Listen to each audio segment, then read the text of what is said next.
Xoş gördük hamını. Bugün mənim canlı yayında pişirdim deyə tam təfsilatı ilə sizə izah edə bilmədim. İndi izah edirəm. Yadıma həm toyuq qızartması, kartof qızartması düşmüşdü. Həm də ləvəngi və biraz da ləvəngi üçün hazır içlik var idi. Belə qərara gəldim ki, hamısını bir yerdə birləşdirim və fərqli bir yemək alındı. Ləvənginin daha asan üsulunu kəşf elədim. Sizə də deyim, çox qəşəng olur. Demək canlar, nə etdim?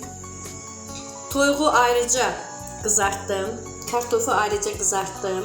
Bu heç. Yəni kartofu özüm üçün qızartdım. Deyəsiniz ləvəngi də olur. Amma bunu özüm üçün qızartdım. Və sonra demək, ləvənginin içliyini, yəni çəkilmiş soğan, sıxılmış soğanla qoz ləpəsi hazır idi. Onu bir dənə başqa tavada, kənarda yağda qovurdum. Yəni bir azca pişməyi bəsdir. Ondan sonra qəşəng toyuğu qızartdım.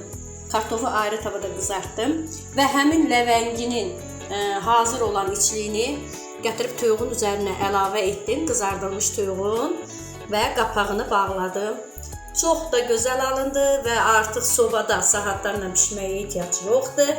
Belə daha dadlı olur, eyni ləvənginin dadıdır. Burada da sarı alça, qırmızı alça və bir də nar turşusu var. İnanın ki, o qədər dadlıdır. Turşuları elə həmin yerdə də üzərinə əlavə edib qazan qapağını bağlaya bilərsiniz. Mən belə ayrı əlavə etdim, belə daha yaxşıdır.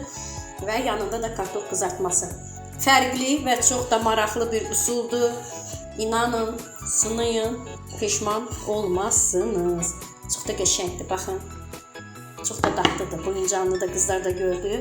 Canlı yayında pişirdiyim üçün tam çəkib göstərə bilmədim. Bir dəfə bu yeməyi təzədən pişirib video çəkmə fikrim var. Siz də öz fikirlərinizi bölüşün. Çox qəşəngdir. Yəni ləvənginin ən asan üsulu hardadır? Fərqli məkanda. Sınayın, mənə də sağ ol deyin.